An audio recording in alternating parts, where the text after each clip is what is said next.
Video 3, 21st Century Minuteman. This video is called Foundations. We're going to talk about the foundations of pistol shooting. 5 of them. I get these right from the NRA course. I have maybe resequenced them, but they're still the same. We're talking about stance, grip, aiming, breathing, and trigger control. But let's first talk about grip. We'll fine-tune that, and then we'll go on to the 5 foundational skills once we have grip locked in. These 2 are considered effective, meaning good, and you can see 2 on the screen right now. They have excellent surface contact, they have better control, and they have better recoil control. So, up here, we've got the thumbs forward, and over here, we've got thumbs up. Either one are perfectly fine. The thumbs do not need to touch the slide at all. In fact, I teach, let your thumbs be like antennas, whether you want to bring in Sirius radio, AM, FM, satellite, it doesn't matter. Your thumbs aren't needed for a two-handed grip, okay? What we're trying to do is maximize the surface contact with both hands. Now, let me explain the PNG effect here with a blue gun, okay? I'm going to do it this way. So, single hand would look like this. For 2 hands, and of course for single hand, you want to make sure you've got your grip as high as possible in the beaver tail here to maximize control of the pistol. When you want to bring in the second hand, just move the thumb up out of the way, and what you want to do is get this part of the meat of your thumb right in here in this open spot on the handle. So you're not trying to clamshell your grip like this. This support side is more in front. So I'm going to do it now again. There we go. Thumbs out of the way. Put your hand in front, and then the hand slides backwards just a bit until it makes contact with the other hand. Now, these fingers can wrap around underneath the grip, like so. And here's the other side of what it looks like. Obviously, my index finger is indexed on the frame because I'm practicing gun safety. And here's what it looks like. Start in front, you come back. Once you get really good at finding this position, you don't have to keep sliding backwards. You'll learn where your hand needs to be indexed under the trigger guard. You just wrap and you're locked right in. So there's your two-handed grip, and that's how to pull that off. So again, we're trying to maximize surface contact with both hands. Now, again, dominant hand, holding, support hand comes in, high as possible as well, meat of the thumb on the actual pistol grip. So once again, these 2 are good. Up at the top, you've got thumbs forward. Over here, you've got thumbs up, okay? Welcome back. So here's 4 examples of how not to hold a pistol. The first one up over here is what's called T-cupping, hand underneath. It does nothing really to stabilize the pistol. It's not increasing your grip. It doesn't help with recoil control. It looks really cool back from a 1970s movie, but that's about it. The next one down over here is wrist grabbing. And that is actually even worse because now you're stabilizing your forearm with your support side, and now as the gun recoils, the forearm or your arm can't do anything with that recoil. All the recoil is basically moving your wrist around, impacting your wrist, which could actually do more harm, especially repetitive strain injury or while you're shooting. The next one, index finger wrapped around the trigger guard. Bad idea, because for 2 reasons. One, reflexive property, whereas you've got the gun in your hands and your strong side index finger or trigger finger manipulates the trigger. Some people have reflexive movement on the opposite side of their body, which means this finger's going to move. If that happens, you're going to pull the gun over because you got your index finger wrapped around the trigger guard. Bad idea. Same problem happens if you are still learning to not adjust your grip as you are depressing the trigger. Some people are like, here it comes, shot anticipation, a shot's going to break, and this side or either hand begin tightening the grip. If that happens here, you're going to pull this way. If you tighten your grip here, there's less movement. So I can do this, small amount of movement. Here, it's going to really jerk the gun over. So all your fingers ought to be below the trigger guard as far as support side. The last one to be concerned about, down over here, is gripping too low. You got to get this hand as high as possible, and then this hand ought to be as high as possible. Not down here, And this hand can't be down here because you got all this extra play. Now, foundational skills. Most of you have already taken a safety class that are watching this video. If you haven't and you own a gun, go out and take a safety class to learn how to operate the thing. Not to mention operating the pistol, but how to operate yourself. Your body is what's controlling that pistol. Therefore, you want to control your body just as much as the pistol to increase an accurate shot, making it more safe and proficient. This is not a comprehensive go-through of the foundational list. I'll cover the basics. We talked about grip briefly. Now it's going to come back into play. Let's talk about the first one, stance. Your body, think of a string hanging from the top of your head, so your head is hanging straight from the string. Your neck straight from the head, your back straight from the neck, legs straight from that, and everything is just nice and relaxed. You're not slumping forward, you're not leaning backwards with the gun, you're not doing this, you're not bringing your head down to the gun like this, you bring the gun up to eye level like so. That's your stance. And I'm going to show you briefly a picture of the isosceles, which is called that because your arms form an isosceles triangle and your legs form an isosceles triangle. You're basically squared off with your target. It's a natural and easy to assume stance for somebody who hasn't practiced any of the other stances. Now, you want to go back 20, 30 years ago, we have something called a weaver.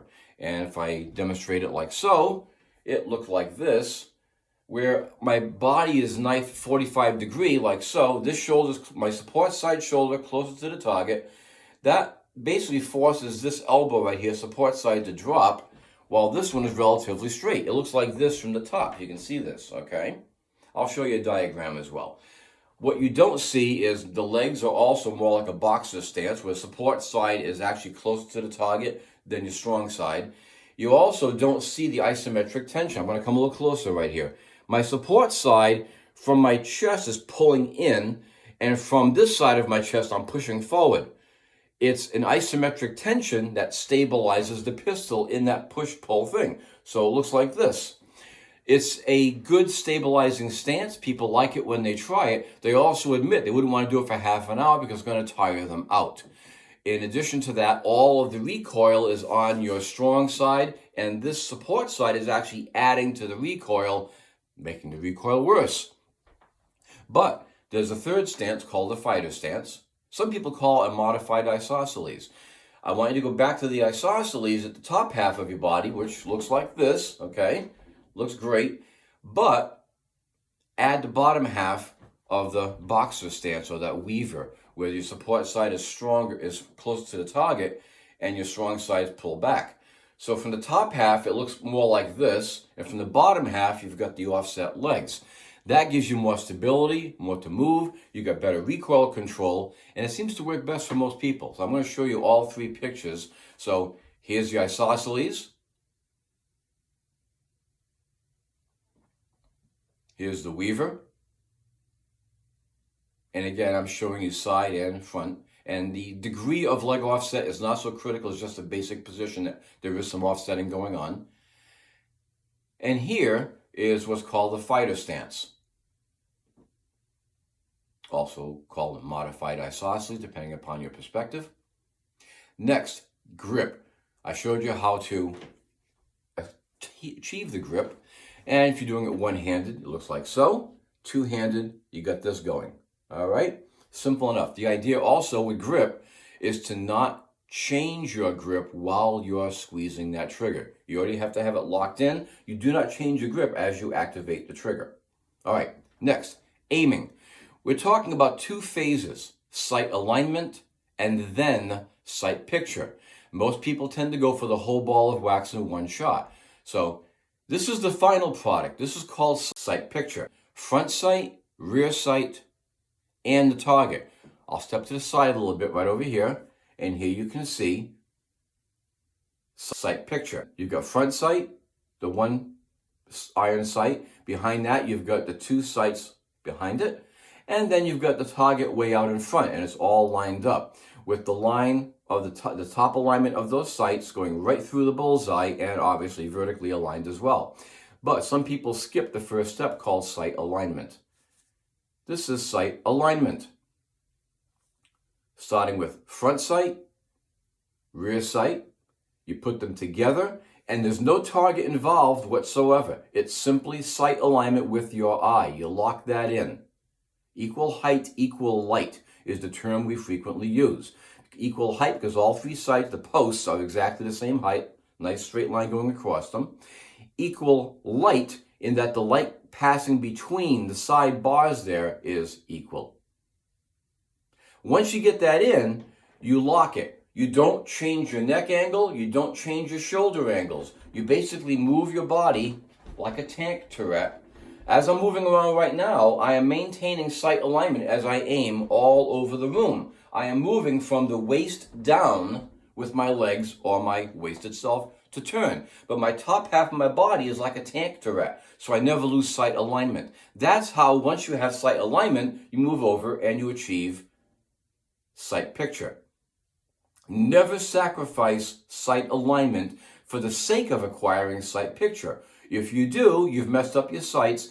Get the target out of the equation and return to sight alignment. Lock that in place. Now go back to the bullseye of your target and set up sight picture. That'll work best. Breathing is the next one. Breathing does not mean slowly breathing while you are shooting, because if you exhale or inhale while you're trying to maintain sight alignment and sight picture, you're going to move because your chest expands or contracts, affecting your shoulders, affecting your arms. It's going to move your body. The idea is take a nice deep breath, let about half of it out, and then while you're holding that last, say, half lung full of air, that's where you squeeze off your shot. So you start with your stance. On top of that, you add a stable, non-changing grip, a correct grip. From that, on top of that, you add your sight alignment, sight picture, which is aiming. On top of that, now, just as you now have everything all locked in with your sight alignment and your sight picture, you've got your grip locked in, your stance is already there. Now you take that breath, let half of it out, hold it, squeeze your shot off while you're doing that, which brings us to trigger control. Trigger control has to do with placement and then squeezing, not pulling. When I say squeeze, it's not a jerk. It's just steady squeeze backwards until the surprise break takes place. And the shot goes off when you're not exactly sure. You know where the threshold is roughly. You can see by this diagram right here. As the movement begins to go back, you have all that slack. When you're about to take your shot, take up the slack first. Then apply the pressure to finalize your trigger break and the shot goes off. Now, as far as where your finger should be on the trigger, okay, what we're looking for is the middle of the pad of your finger should be lining up with the middle of the trigger. You don't want fingertip. If you do that and you squeeze, it tends to move the gun in one direction. If you're putting your first knuckle across the trigger like this and you pull the trigger, it tends to pull the gun that way because you're not getting full articulation of both joints of your finger. You want it in the middle, take advantage of that, and you want to be able to articulate and move that trigger straight back on the same axis as the barrel to avoid moving it. That means you're not moving left or right. It also means you're not moving up or down. You want to pull the trigger, squeeze it straight back on the same direction and axis as the barrel to avoid moving the gun while trigger operation. Helping out with that, you've got your nice firm grip, you've got your breath control, you've got your aiming, all those things all come together. And that turns out to be the best sequence as well. You stand there, you're about to take your shot. You practice this both dry fire and at the range. You're looking for your stance. You're looking for steady, non-changing grip. Then you go for your sight alignment, your sight picture, which is the aiming. Then you go for your breathing, which is hold that half breath, squeeze your shot off, come back to target. After the shot goes off, you recover from your recoil, and now you can go about breathing again, whether you hold yourself on target, ready for your next shot, and go for your sequence again, or you want to come down to a low 45 and breathe a few more times before you take a second shot, or third shot, or fourth shot. So after you've got your stance and your grip and your aim, you go to your breathing and then your trigger control. That sequence works best. If you try to juxtapose those things, one interferes with the setup of the other. Okay?